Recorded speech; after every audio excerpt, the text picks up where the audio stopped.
And sure enough, we saw this passage going down in and under the Sphinx. They descended into the shaft. Of course, we didn't know where it was going to go. The Sphinx, that colossal limestone statue standing silent at Giza, has gazed upon the world for 4,500 years. Motionless, yet pulsing with the breath of millennia. Scholars have spent centuries studying it, yet its full story remains elusive. And now, a new question arises. Could everything we thought we knew about it be less accurate than we believed?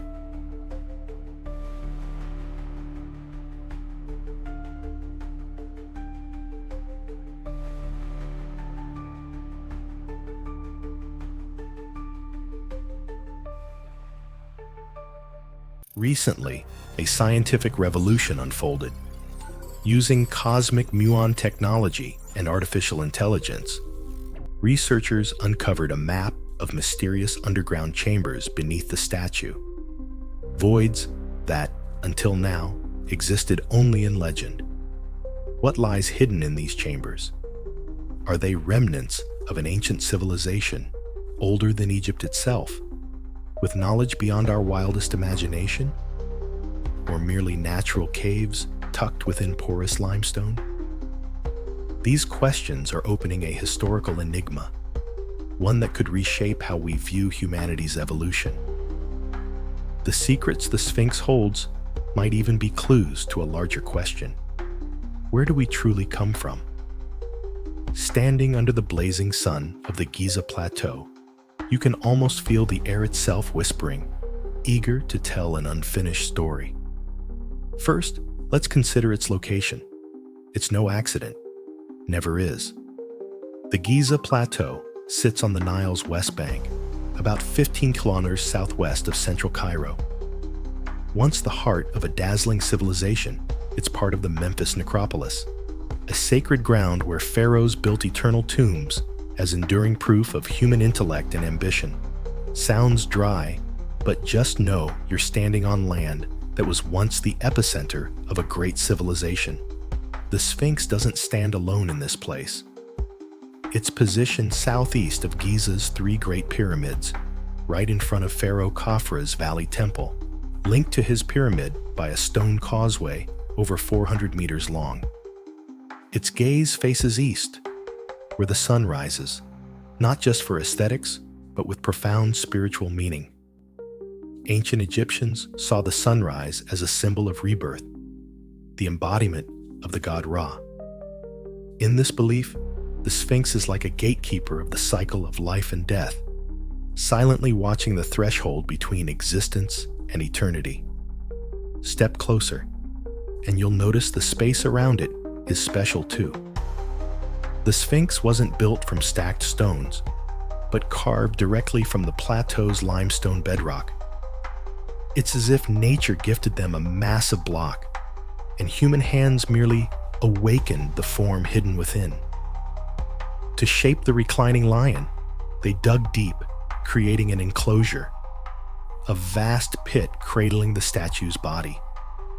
Geologists say this limestone, part of the Mokattam Formation, dates back 50 million years to the Eocene era.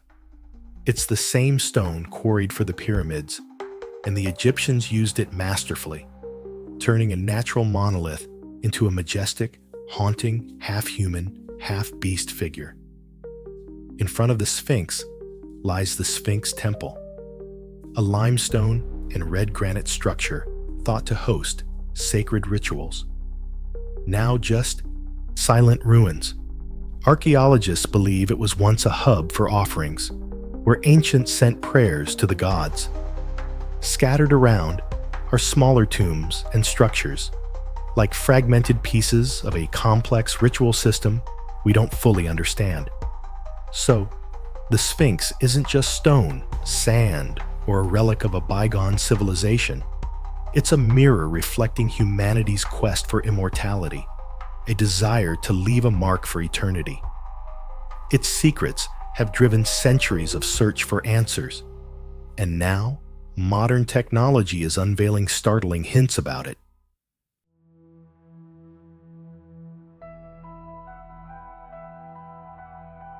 High-resolution satellite imagery, published by Robert Nayland in 2020, suggests the enclosure, the pit surrounding the statue, isn't just a quarry site. Geological data hints it might have been part of a larger structure, possibly an elliptical mound. Could the Sphinx be just one piece of an unfinished, grander project, a fragment of something far vaster planned but never completed? And if such a plan existed, how massive was it meant to be? The story gets juicier with bolder theories. Some researchers propose that beneath Giza's golden sand, a second sphinx might lie buried. In ancient Egyptian art, sphinxes often appeared in pairs, like the rose at Karnak Temple. This logic makes the idea of a twin sphinx tantalizingly plausible.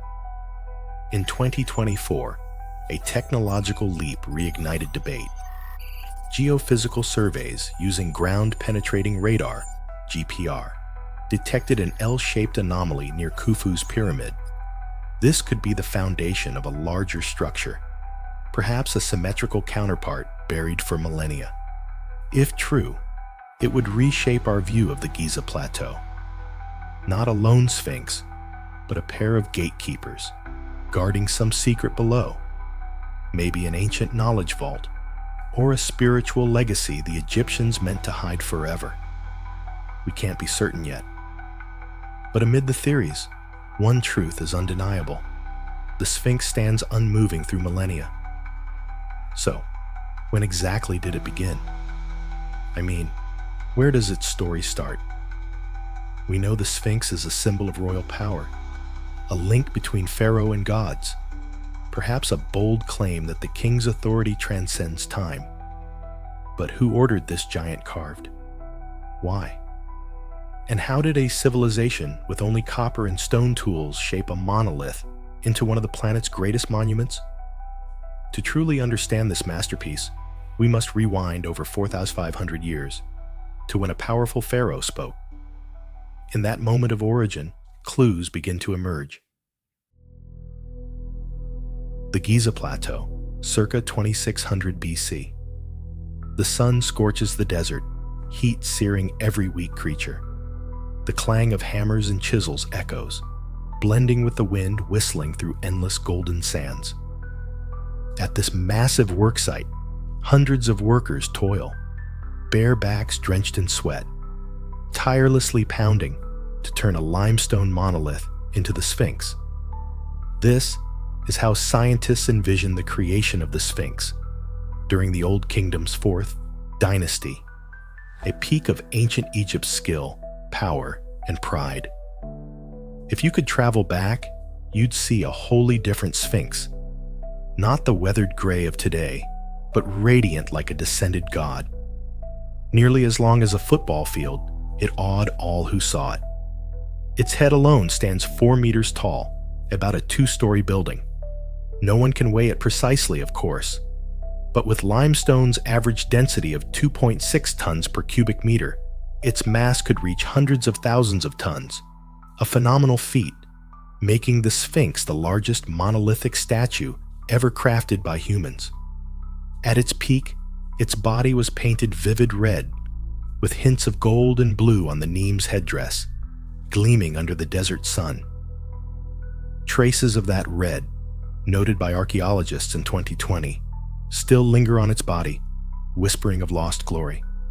The head, with meticulously carved eyes, knows before it was lost, and lips embodies Shesep Ankh, the pharaoh's living image, with proportions so precise they baffle archaeologists. How did Egyptians, with just copper and stone tools, achieve such accuracy? Forget the method for a second. Let's talk about who dreamt up this beautiful, crazy idea.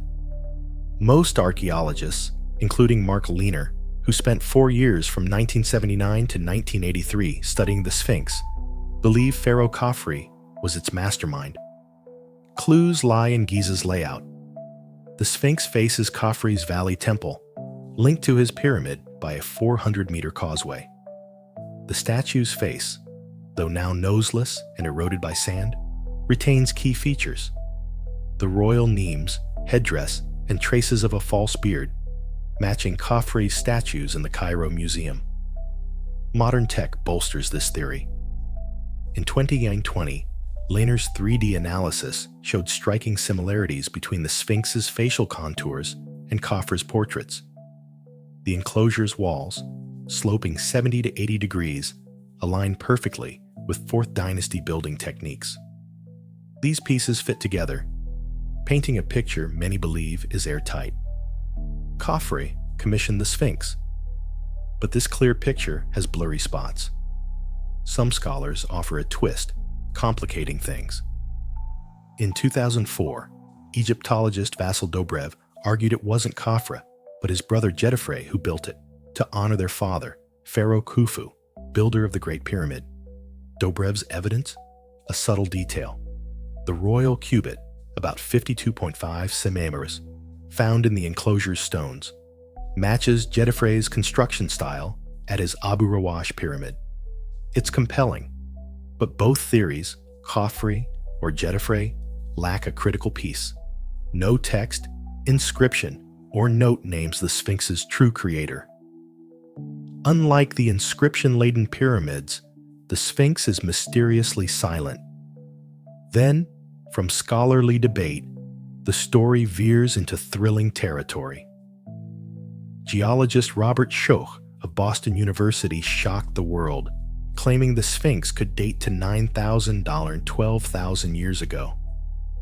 If true, it predates Giza's pyramids, and obviously neither Jedefre nor Khafre could have built it.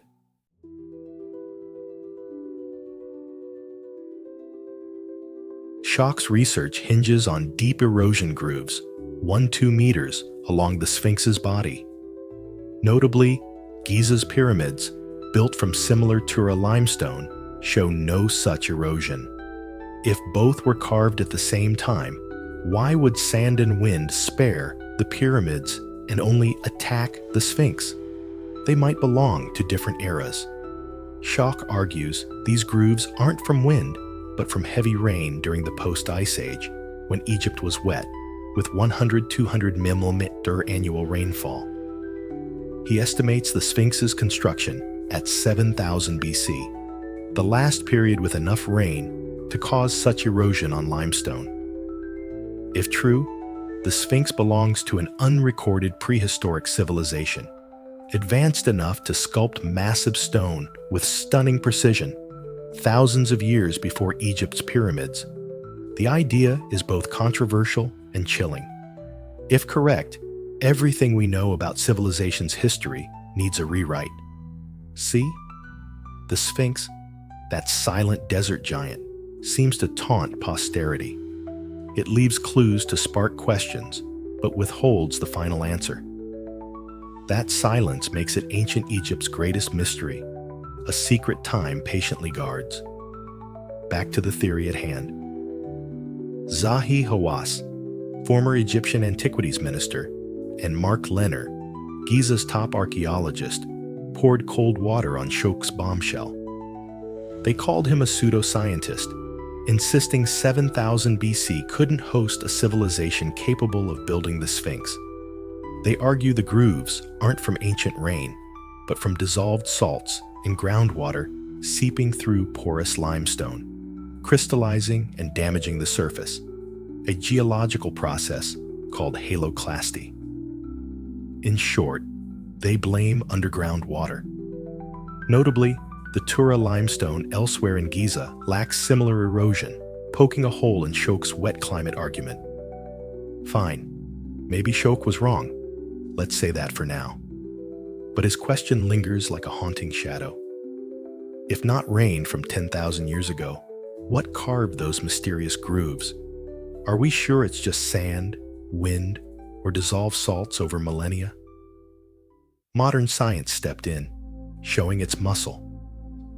From 2010 to 2020, 3D laser scanning created an unprecedented map, 364 charts, and 3,857 slide photos by the ARCE Sphinx project.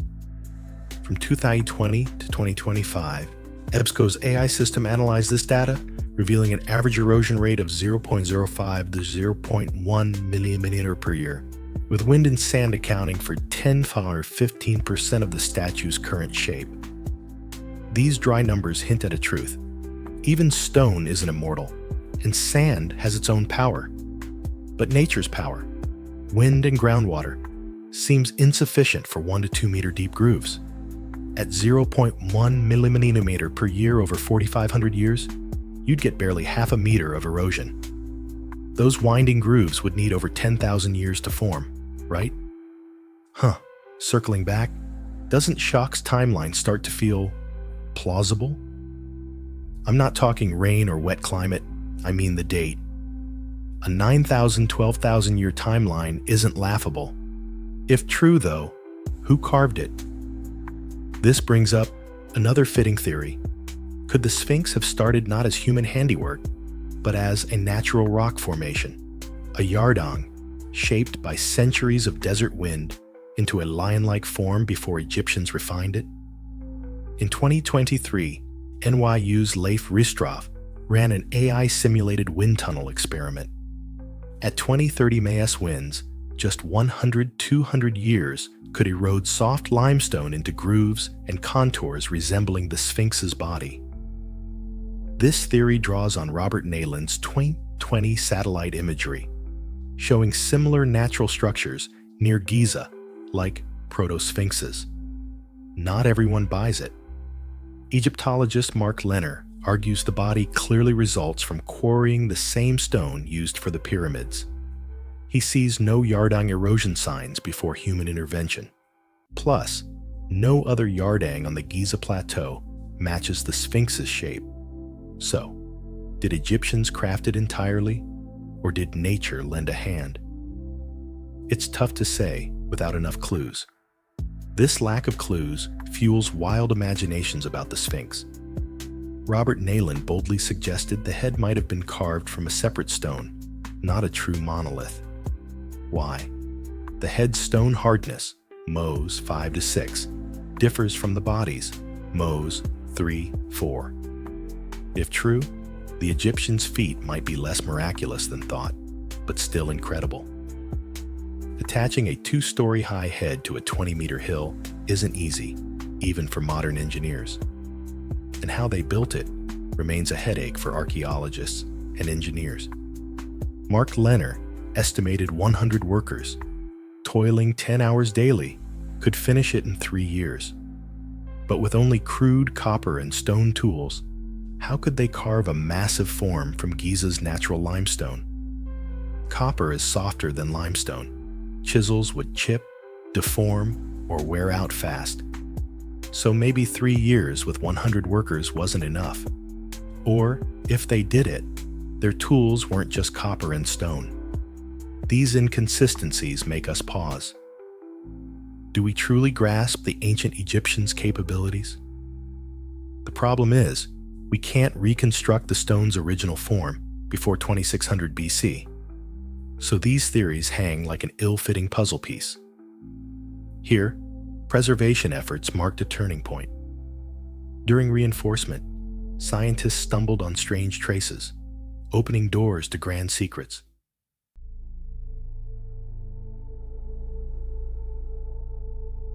Since the 19th century, Paring's Hole, a 3-5 meter deep tunnel on the Sphinx's back, was documented.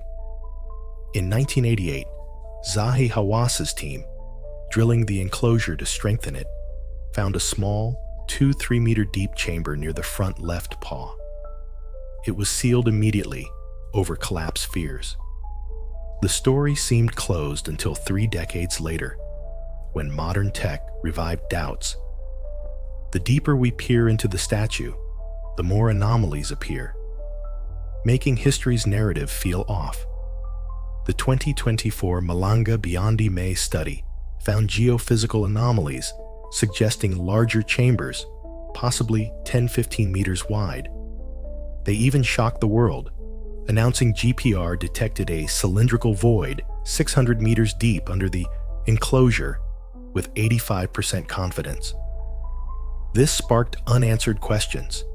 Is it a man-made chamber, built millennia ago to hide something? Or just a natural cavity in Giza's porous limestone foundation?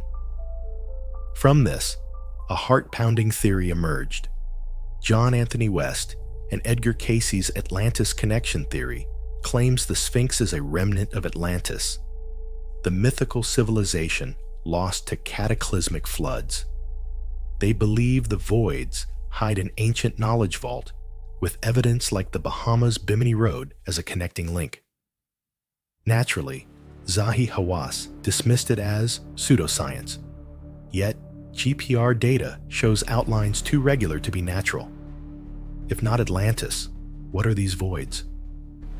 All theories point to one undeniable conclusion. The Sphinx isn't just a statue.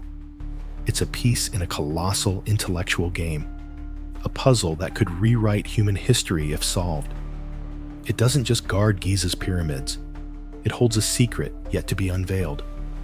With cosmic-muon imaging, able to penetrate meters-thick stone, the moment to lift that veil may be near. Picture muons as tiny bullets, shot from space when cosmic rays hit Earth's atmosphere.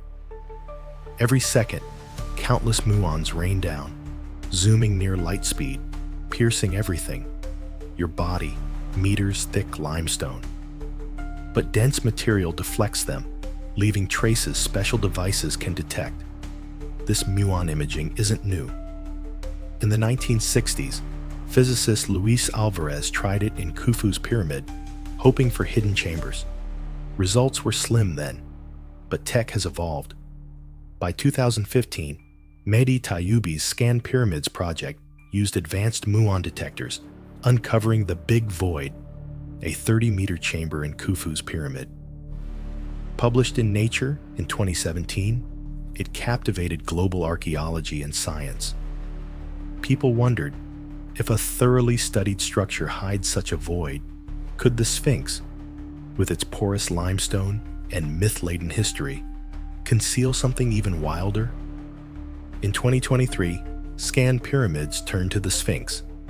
Compact muon detectors, laptop-sized, were placed in the Sphinx temple, around the enclosure, and in narrow tunnels like Paring's Hole.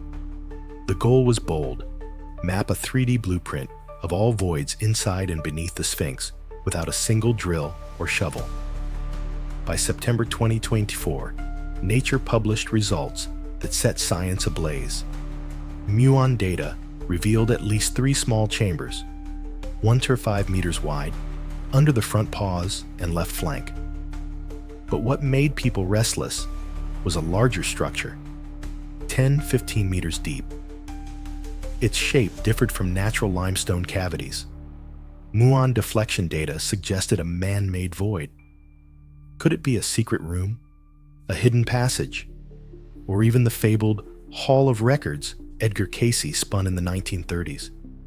A vast library buried beneath, holding lost ancient knowledge? If that prophecy holds, what's hidden under those ancient stones? We can't leap to the finish line yet, so let's see how AI enters this game. AI has become an indispensable ally in decoding the Sphinx.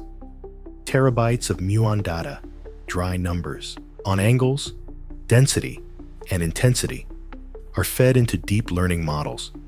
Humans would take months. AI takes hours, even minutes. Not just faster, AI spots patterns missed by eyes and traditional algorithms. While waiting for AI's full 3D map, let me spill some mind-blowing tidbits. Robert Bauval's Orion correlation theory, published in 1994 and updated in 2024, claims the Sphinx embodies the Leo constellation, aligned with the vernal equinox sunrise in 2600 BC, with a mere 1-2 degree error. No coincidence. The open-source Stellarium software confirmed this with an even smaller 0.08 degree error. With sophisticated astronomy, the Egyptians etched the sky into their immortal works. Bauval goes further, suggesting the Sphinx is an astronomical time machine. He posits its underground chambers, if man-made, might have protected ancient astronomical tools, a star clock tracking constellations from 10,000 years ago. Linking Giza to Stonehenge and Angkor Wat forms a global star map. If accurate, this bolsters Shaka's claim of a far older Sphinx, tying it to post-Ice Age global upheavals, like floods that reshaped human history. Maybe Bauval's theory only mildly shocks you. Then let the Great Circle theory blow your mind. In 2000, Flemath and Wilson proposed the Sphinx lies on a great circle around Earth, passing through sites like Peru's Nazca Lines, Easter Island, and Cambodia's Angkor Wat. Updated in 2024 with satellite maps and GIS measurements, it boasts 99.9% accuracy. These theories point to an unthinkable idea: a global ancient civilization network, or even more. Sounds crazy, but the geographic alignments are hard to dismiss. Did the Egyptians know an Earth truth we haven't touched? Late 2024 marked a turning point. AI reconstructed a 3D model of the Sphinx's underground chambers with near 90% resolution. The picture isn't random cavities. It shows a network of small chambers linked by 2-3-meter tunnels, like a hidden underground system. Not everyone buys it. At a later conference, Zahi Hawass, Giza's debate regular, insisted Mokattam limestone naturally has 20-30% porosity. To him, AI's findings might be random cavities. But when AI compared the data to natural limestone caves in Wadi Natron, the results stunned. The Sphinx's chambers have edges too uniform, with 0.5 to 1% error, suggesting human intervention, not nature. Robert Schoch, famed for his 9,000, 12,000 year Sphinx theory, jumped in. He asked, if these are natural cavities, why are they clustered under the statue, not scattered across the plateau? More, they align east-west, nearly matching the sunrise the Sphinx faces with 1-2 degree error. Mere coincidence, or a deliberate design from a civilization older than mainstream history admits? The debate heated up as AI broadened comparisons. In early 2025, a deep learning model trained on Teotihuacan and Angkor Wat surveys found startling similarities. The Sphinx's chambers resemble ritual rooms at those sites with 88% similarity. This evokes Flemath and Wilson's Great Circle theory. If true, the Sphinx could be a link in a lost global network. If man-made, the biggest question is, what's inside?